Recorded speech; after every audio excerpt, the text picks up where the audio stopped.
How to fix YouTube Vanced problem 2023. Hi guys, so in this video, I will teach you how to fix YouTube Vanced problem 2023. So if you want to learn how it's done, just watch this video until the very end. It's just really quick and simple, so let's go. So there's actually no way to fix that because YouTube Vanced has been patched. But what you can do is to head over to your browser and search for Revanced. And in here you can see the YouTube Revanced.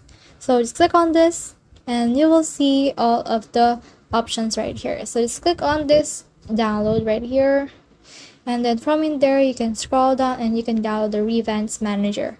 So I have installed the Revanced Manager right here.